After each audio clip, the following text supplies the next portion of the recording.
Hello students, welcome to chemical science. और बच्चों, last class में हमने डिस्कस की थी कुछ methods of preparation of haloalkanes. ठीक है, तो ऑलमोस्ट मेथड्स हमने खत्म कर ली हैं पिछली 2-3 क्लासेस में, है ना, जिसमें हमने अल्कोहलों से हेलो एल्केन बनाया, हाइड्रोकार्बन से हेलो एल्केन बनाया, हाइड्रोकार्बन में हमने एल्केन से बनाया, एल्कीनो में हमने दो टाइप के केस लिए, सिमेट्रिकल अनसिमेट्रिकल लिए, है ना। तो वो सारा पार्ट हमने कवर कर लिया, एल्काइन से भी हमने बना के देख लिया है। कुछ मेथड्स अभी हमारे पास बची हैं, ठीक है, उसको अभी हम लोग इस वाली क्लास में खत्म करते हैं। तो इसके बाद बच्चों हमारी मेथड्स ऑफ प्रिपरेशन खत्म हो जाएंगी और हम पढ़ेंगे क्या, फिजिकल प्रॉपर्टीज और केमिकल प्रॉपर्टीज। ठीक है, तो चलिए आज की रिएक्शन हमारे पास जो है पढ़नी है, इसको हम बोलते हैं हैलाइड एक्सचेंज रिएक्शन।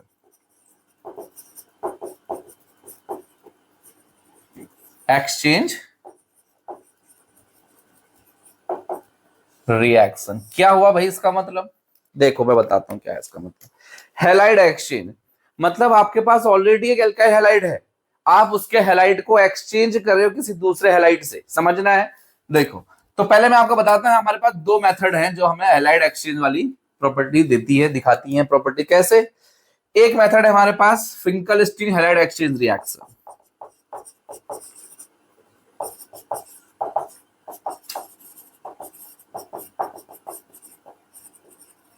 ठीक है, Finkelstein halide exchange reaction.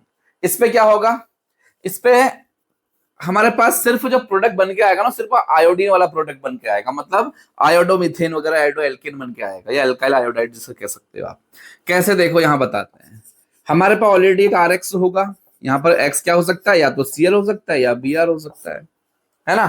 Fluorine compound लेने नहीं है, आयोडीन हमें जो है यहाँ पर यूज करना है। तो इसका रिएक्शन हम कराएंगे बच्चों किसके साथ, NaI के साथ, NaI के साथ in the presence of acetone. इस सॉल्वेंट का भी बड़ा रोल है यहाँ पर। तो क्या होगा, एक्सचेंज करना है ना, इस हेलोजन को इस आयोडीन के साथ एक्सचेंज करना है, इस वाले हेलोजन को। तो क्या बन जाएगा बच्चा यहाँ पर हमारा Ri और प्लस NaX। NaX का प्रेसिपिटेट बच जाता है, बैठ जाता है।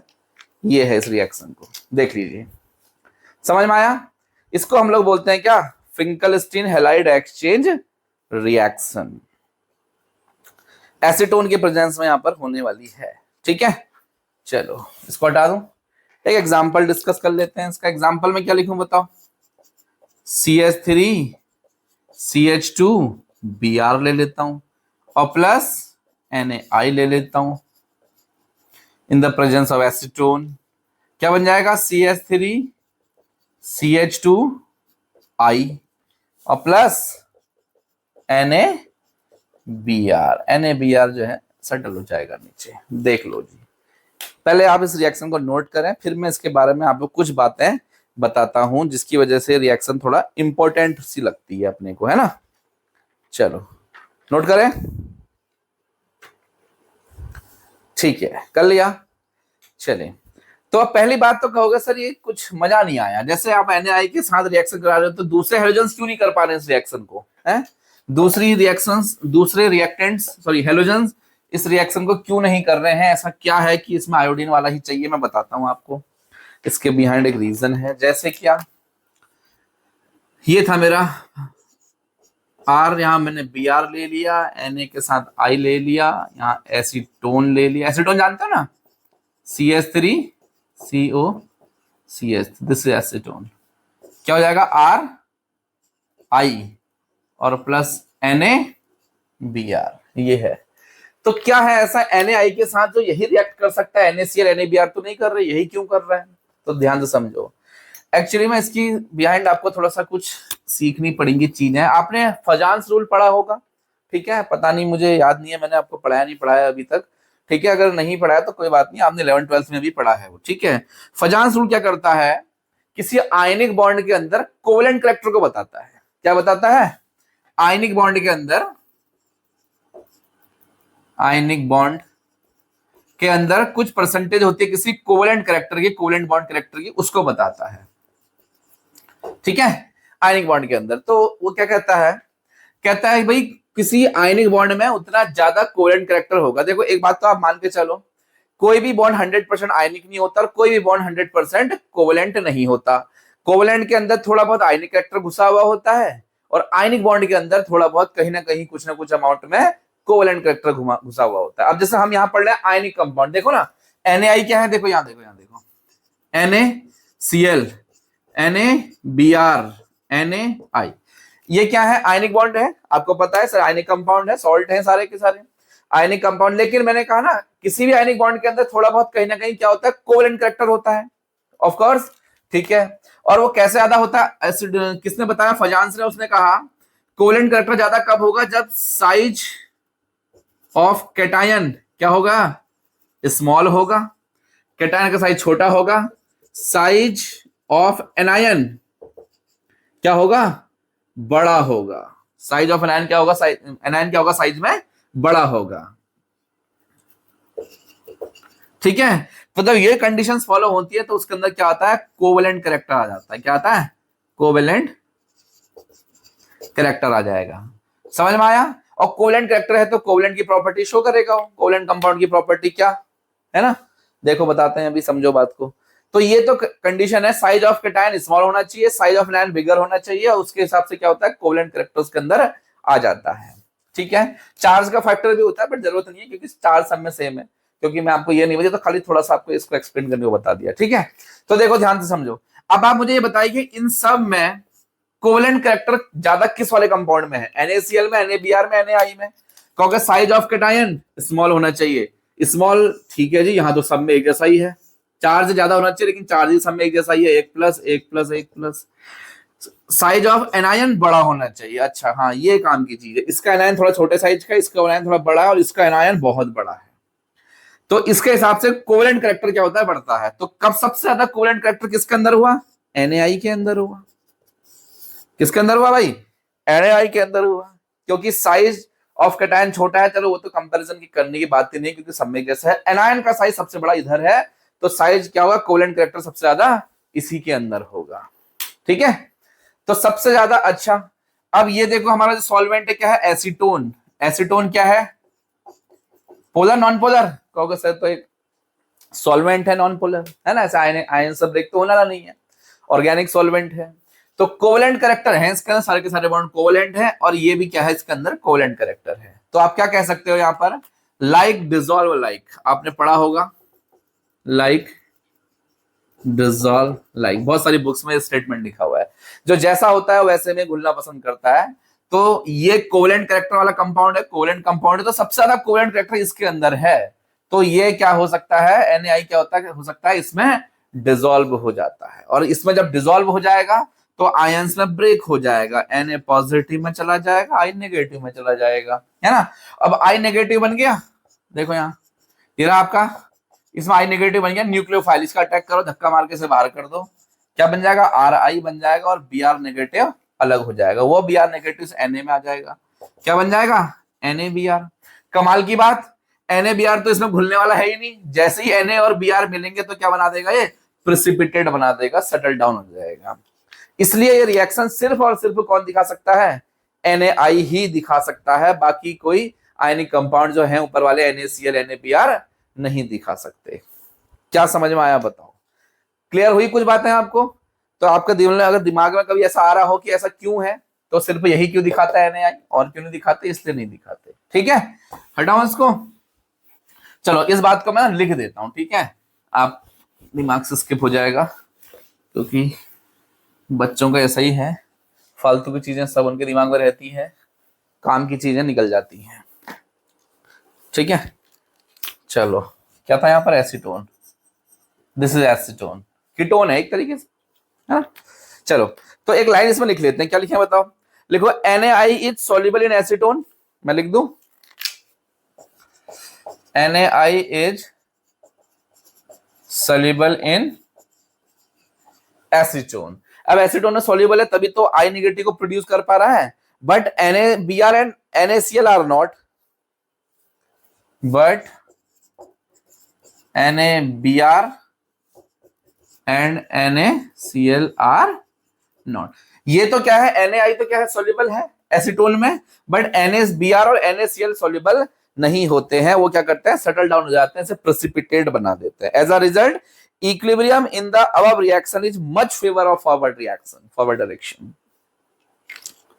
ठीक है, देखो as a result equilibrium is shift, कहां की ओर शिफ्ट होगा बताओ? आपको पता है जब जैसे जैसे रिएक्टेंट के प्रोडक्ट की साइड कम हो जाएगी तो रिएक्शन क्या होगा, फॉरवर्ड डायरेक्शन माइनस हो जाएगी, स्पीड से चली जाएगी। तो ये कैसे हो रहा है, कम तो हो ही रहा है क्योंकि ये नीचे बैठ जा रहा है, ये डिसॉल्व नहीं हो रहा है उसमें, तो रिएक्शन कहां आएगी, फॉरवर्ड डायरेक्शन की ओर भागना शुरू हो जाएगी। ठीक है, तो क्या हो जाएगा as a result equilibrium is shift in the equilibrium is shift to the forward direction.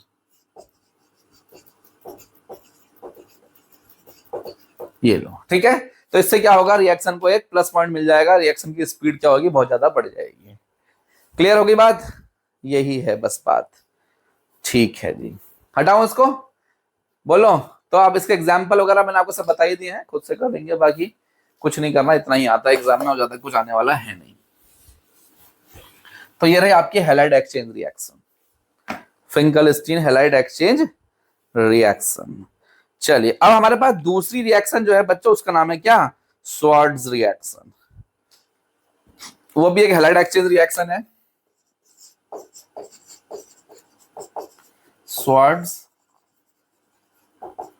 Reaction. क्या है भाई ये स्वार्ट्ज रिएक्शन, देखो भाई मैं आपको बताता हूं क्या है स्वार्ट्ज रिएक्शन। स्वार्ट्ज रिएक्शन भी एक हैलाइड एक्सचेंज रिएक्शन है और इसको फॉलो किया जाता है काई के लिए, फ्लोरीन के कंपाउंड बनाने के लिए। क्या करना होता है इसमें आपके लिए, फ्लोरीन के कंपाउंड बनते हैं। इकलौती रिएक्शन है एल्काइल हैलाइड चैप्टर, पूरे चैप्टर में फ्लोरीन कंपाउंड इसी रिएक्शन से बनेंगे बस, और किसी से नहीं बनेंगे। ठीक है, एलिफेटिक में, एरोमेटिक में भी है एक बाल्सिमन रिएक्शन, तो वहां पर हम एरोमेटिक वाले में पढ़ेंगे। फ्लोरोबेंजीन बनेगा, यहाँ एल्काइल फ्लोराइड मतलब मिथाइल इथाइल ये सब कुछ बनेंगे, फ्लोरोमिथेन फ्लोरीथेन जिसे आप बोल सकते हो। चलो तो ठीक है, इकलौती रिएक्शन है काई के लिए, फ्लोरीन के कंपाउंड बनाने के लिए। तो सबसे पहले इसमें क्या करना है आपको, देखो आपको एल्काइल हैलाइड ले लेना है, बहुत सिंपल है। मैंने कहा एक्सचेंज रिएक्शन है, आर बी आर ले लिया जैसे मैंने, ठीक है, आर क्या ले लिया, बी आर। इसकी रिएक्शन मैंने करा दी है किसी किसके साथ, सिल्वर फ्लोराइड के साथ, इनऑर्गेनिक सॉल्ट वगैरह ले लेते हैं। तो क्या करेगा है, कुछ नहीं है, हैलाइड एक्सचेंज होने हैं, क्या बन जाएगा, आर एफ बन जाएगा और ए जी का बी आर बन जाएगा। बड़ा सिंपल है, कुछ ज्यादा लफड़ा तो इसमें है ही नहीं, है ना। एग्जाम्पल देखना, एग्जाम्पल देख लो, CH3Br AgF, क्या बन जाएंगे यहाँ, CH3F और प्लस AgBr, ये लो जी CH3F। पहला रिएक्शन, पहला प्रोडक्ट देखा आपने फ्लोरीन का। ठीक है, जितने भी आपने लेक्चर पहले पढ़ लिए उसमें से पहली रिएक्शन आई है जिससे कि क्या बन रहे हैं, फ्लोरीन के कंपाउंड्स बन रहे हैं बच्चों। डन, नोट करें।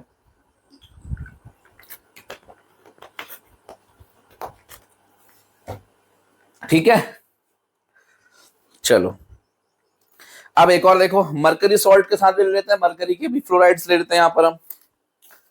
तो एक और एग्जांपल इसका, CH3CH2Br या Cl ले लो चलो, और यहां बना दो Hg2F2।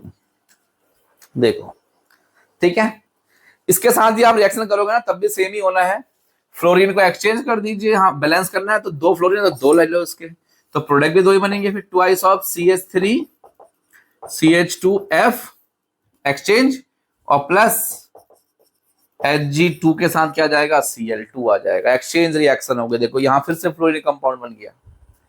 तो ये भी क्या है, स्वार्ट्ज रिएक्शन है, इसमें भी आप क्या कर रहे हो बच्चों, उसको ही एक्सचेंज कर रहे हो। ठीक है, एक और देख लो, CH3CCH3ClCl, इसको जानते हो क्या है, हैं?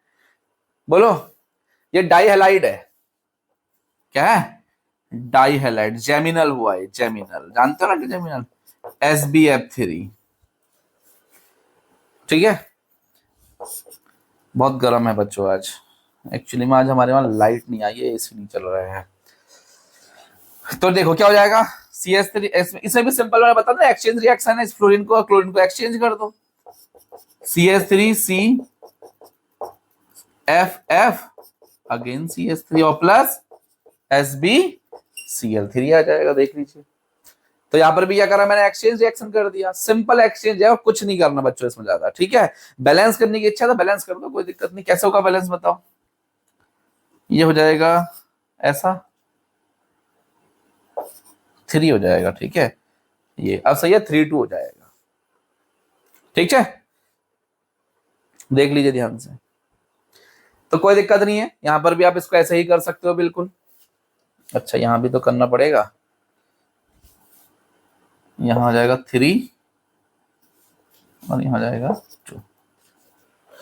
चलो हटा दें, नोट कर लिया।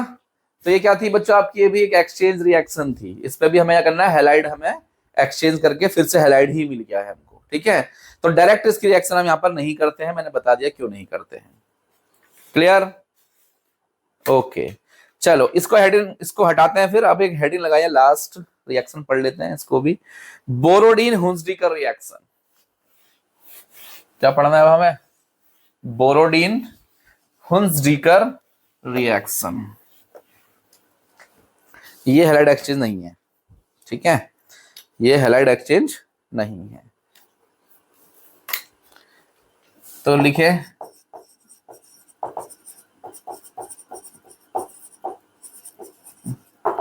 बोरोडीन हुंसडीकर रिएक्शन, ठीक है। स्पेलिंग वगैरह थोड़ा सा मिस्टेक हो सकता है, तो दिल पे लेने वाली बात नहीं है।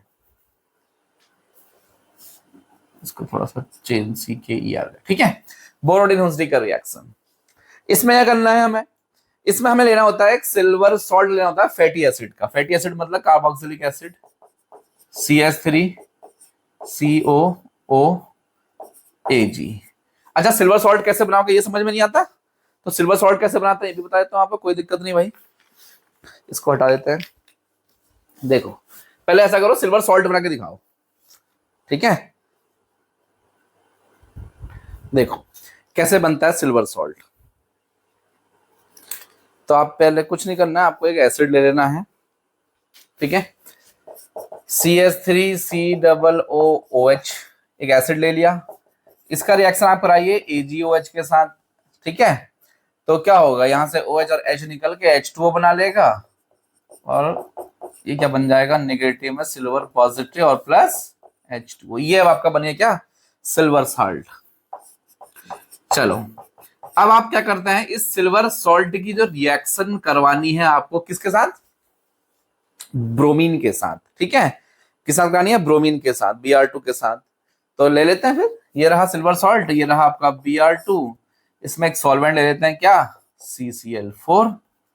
CCl4 ये तो जानते हो ना, CCl4 सॉल्वेंट को क्या है, नॉन पोलर सॉल्वेंट है बच्चों, बहुत इंपॉर्टेंट, बहुत बढ़िया। नॉन पोलर चीजों को डिसॉल्व करने के लिए नॉन पोलर सॉल्वेंट चाहिए अपने को, है ना। चलो तो ये रहा, तो सिंपल है, कुछ नहीं करना होता है इसमें हमें। यहां से हमें एक तो हमें मिलेगा क्या, देखो मैं ऐसे समझाता हूँ थोड़ा, ठीक है। यहां से आपको बच्चों एक CO2 निकल जाएगी, और इस Br2 को मैं ऐसे लिख दूं अगर, तो यहां से एक AgBr निकल जाएगा, और बचा हुआ Br CH3 के साथ आके अटैच हो जाएगा। तो क्या बनेगा प्रोडक्ट बताइए, CH3Br प्लस CO2 और प्लस AgBr, ये लो, ये बन गया, CO2 बन गई, ठीक है। समझ में आया, इस तरीके से इसकी रिएक्शन हो जाती है, ठीक है। रिएक्शन आप और भी कर सकते हो, कोई दिक्कत ही नहीं है, ठीक है। चलो अब ऐसा करते हैं कि इसकी मैकेनिज्म देख लेते हैं। पहले आपको कुछ बात, एक तो Cl2 वाले को नहीं लेते बच्चे, इसमें ध्यान रखना, ठीक है। Br2 Cl2 ले सकते हैं, लेकिन उसकी जो यील्ड है ना वो ज्यादा अच्छी अमाउंट में नहीं आती है, ठीक है, तो इसलिए उसको थोड़ा इग्नोर करते हैं। आयोडीन वाले को नहीं लेते यहाँ पर, ठीक है। आयोडीन के कंपाउंड नहीं बनते हैं, क्यों नहीं बनते हैं अभी आयोडीन का बताऊंगा आपको। आयोडीन के साथ एक्चुअली में कुछ नया लफड़ा हो जाता है, उसमें एक अलग टाइप के प्रोडक्ट बन जाते हैं, ठीक है, उसमें एस्टर बन जाते हैं, अभी हम पढ़ लेंगे, चलो उसको ही पढ़ लेंगे, ठीक है। चलो तो पहले इसको देख लेते हैं, इसकी हेडिंग लगाइए मैकेनिज्म। इस रिएक्शन का आपको मैकेनिज्म समझाता हूं। मैकेनिज्म इसका फ्री रेडिकल है। कैसा मैकेनिज्म है इसका, फ्री रेडिकल मैकेनिज्म। चलो मैं देखता हूं यहां पर क्या है, C2H5 C double bond OO Ag plus Br2 CCl4 C2H5, sorry क्या बन जाएगा, Br AgBr CO2, ये चीजें बनने वाली हैं, ठीक है। चलो तो मैकेनिज्म, ये रिएक्शन है, इसकी मैकेनिज्म समझानी है मैंने आपको। कैसे करेंगे बताइए मैकेनिज्म? बोलो। देखो, तो सबसे पहले तो मैं क्या करने वाला हूं, step 1, C2H5 C double bond OOAg, ये क्या है, आयंस है, और ये क्या है आपका Br2 मॉलिक्यूल है, नॉन पोलर है, ठीक है। ये लो, ये क्या करेगा सबसे पहले ना, ये Br2 को पोलराइज करेगा, ठीक है। इसको हटा देते हैं, जरूरत नहीं है लिखने की यहां पर, ठीक है। तो क्या करेगा, Br2 जब पोलराइज होना शुरू हो जाएगा इस नेगेटिव के इन्फ्लुएंस में, तो क्या होगा, एक पॉजिटिव पार्ट बन जाएगा, एक नेगेटिव पार्ट बन जाएगा। एक AgBr के साथ चला जाएगा, नेगेटिव वाला, पॉजिटिव वाला उसके साथ चिपक जाएगा। क्या बन जाएगा, देखो ध्यान से, C2H5 C double bond O के साथ एक Br और यहां से AgBr बाहर, तो एक Br बचा ना, तो एक Br मैंने लिख दिया, और ये रहा AgBr। अच्छा देखो, Ag के साथ तो मैंने प्लस माइनस लिखा था, ये देखो, ये क्यों, सॉल्ट आयनिक रिएक्शन है ना, आयंस के साथ बॉन्ड बना रहा है, आयनिक बॉन्ड है। लेकिन जब Br और ऑक्सीजन का बॉन्ड बनेगा वो तो कोवेलेंट है, तो वो कोवेलेंट मैंने सिंगल बॉन्ड दिखा रहा था ऐसे तरीके से, ठीक है। लेकिन रिपल्सन बहुत है भाई इसके अंदर। क्यों है रिपल्सन, 3-3 लोन पेयर ब्रोमीन के पास है, 2-2 लोन पेयर ऑक्सीजन के पास है, बड़ा मुश्किल है यहाँ अटक पाना है इसका, है ना। तो स्टेप 2 देख लो, तो ये क्या करेंगे, यहां से होमोलिटिक क्लीव कर जाएंगे। नहीं हो पा रही भाई कहानी, अपना अपना इलेक्ट्रॉन ले लो, क्या बन जाएगा, C2H5 CO O रेडिकल, ये इलेक्ट्रॉन अपना ले लिया, और प्लस Br रेडिकल। स्टेप 3, अब ये तो आपने पहचाना है, याद है कोल्बे रिएक्शन पढ़ी होगी आपने, अरे पढ़ी होगी यार, कक्षा 11 से पढ़ते हुए आ रहे हो। ऐसा ही तो कुछ होता है कोल्बे रिएक्शन में, याद है? हाँ, कुछ याद नहीं है। क्या करेगा, ये अनपेड इलेक्ट्रॉन क्या करेगा, इस वाले बॉन्ड को वैसे करके ब्रेक कर देगा, ठीक है। ऐसा अच्छा नहीं लग रहा, इसको ऐसे लिख सकते हो आप, कैसे, CH3 CH2 ऐसे, ठीक है, और ऐसे। तो क्या हो जाएगा बताओ, देखो भाई, CH3 single bond CH2 free radical बन जाएगा। अब देखो, ऑक्सीजन का रेडिकल और कार्बन का रेडिकल आपस में क्या कर लेंगे, पेयरिंग कर लेंगे, तो क्या बन जाएगा, CO2 बन जाएगा। ऐसा अच्छा नहीं लग रहा, तो आप इसको ऐसे लिख सकते हो, ये लो, हो गया ना। देखो, ये अनपेड इलेक्ट्रॉन, ये अनपेड इलेक्ट्रॉन क्या करेंगे, पेयरिंग कर लेंगे आपस में, CO2 बना देंगे, और ये क्या बन गया, रेडिकल। लास्ट स्टेप में आ जाओ, ये रेडिकल को Br के साथ अटैच करा दो, पेयर करा दो, अनपेड इलेक्ट्रॉन है, ये रेडिकल है, हाँ। फाइनली लाइट आ गई, हो, ठीक है, समझ में आ गया, क्लियर है। तो ये रहा आपका क्या, अल्काइल हैलाइड बना दिया मैंने, ये रहा आपका CO2, और एक चीज और निकली थी इसमें, क्या, AgBr, जो शुरू में निकल गया। यही तीन है, देखो, C2H5Br, AgBr और CO2। तो ये रही इसकी मैकेनिज्म, जो कि फ्री रेडिकल मैकेनिज्म है, ठीक है, क्लियर हुआ। चलो इसको हटा दूं, ठीक है जी, हटा दिया। एक बात बताना रह गया था, आयोडीन वाला बात, आयोडीन के साथ क्यों नहीं हो रही, आयोडीन के साथ एक प्रॉब्लम है, आयोडीन के साथ जब भी जाता है ना, तो दूसरी रिएक्शन हो जाती है, उसे बोलते हैं क्या, सिमोनिन रिएक्शन। क्या बोलते हैं, सिमोनिन रिएक्शन, उसका कुछ और नाम भी है पूरा। चलो अब ठीक है, तो आयोडीन वाला केस पढ़ दो, फिर आयोडीन के साथ क्या होता है देखो, मैं बताता हूँ डायरेक्ट। तो ये तो सही रहा, और ये रहा आपका क्या, आयोडीन, ठीक है। I2 के साथ जब इसकी रिएक्शन होती है तो क्या बनते हैं, मैंने बताया आपको, एस्टर बनते हैं। इसको ऐसा नहीं कर रहा, एस्टर बनते हैं, एस्टर जानते हो, C2H5 COO C2H5, this is ester, क्या है, एस्टर। इसके अलावा बाई प्रोडक्ट बनेंगे, क्या बाई प्रोडक्ट, तो आपको पता है, एक CO2 और प्लस AgBr था, यहाँ AgI हो जाएगा। बस बैलेंस करना है, तो आपको यहाँ पर 2 लेने पड़ेंगे, तब जाके ये बैलेंस होगा। हो गया बैलेंस, ठीक है। एक चीज और, हाँ, ये 2Ag, तो इसको भी 2 ले लीजिए, अब हुआ बच्चों बैलेंस, ठीक है। तो ये प्रॉब्लम है एक्चुअली में इसका, इसको बोलते हैं सिमोनिन रिएक्शन। क्या बोलते हैं, सिमोनिन रिएक्शन, सिमोनिन रिएक्शन, सिमोनिन रिएक्शन, ठीक है। तो इसलिए इसको हम बोरोडिन हुंसडीकर में नहीं आएगा, ठीक है। ये अलग टाइप का प्रोडक्ट बनाता है, ये एस्टर बना देता है। इसको यहां से हटा दो। क्लियर हुआ? तो बच्चों यहां पर आके हमारी मेथड्स ऑफ प्रिपरेशन क्या होती है, खत्म होती है। हेलो एल्केन्स को हमने कंप्लीटली प्रिपेयर के सारी मेथड्स पढ़ ली हैं फिलहाल, जितनी आपके सिलेबस के अकॉर्डिंग थी, ठीक है। तो क्वेश्चन आने वाले होंगे तो यहीं से आ जाएंगे। वैसे तो प्रिपरेशन से कम ही आते हैं, सबसे ज्यादा क्वेश्चन जो आते हैं केमिकल प्रॉपर्टी से आते हैं, या फिर नेम रिएक्शन अगर कहीं हो तो वहां से आते हैं, ठीक है। वो भी केमिकल प्रॉपर्टीज में होती है। चलिए, तो मिलते हैं बच्चों नेक्स्ट क्लास में केमिकल प्रॉपर्टीज, फिजिकल प्रॉपर्टीज के साथ।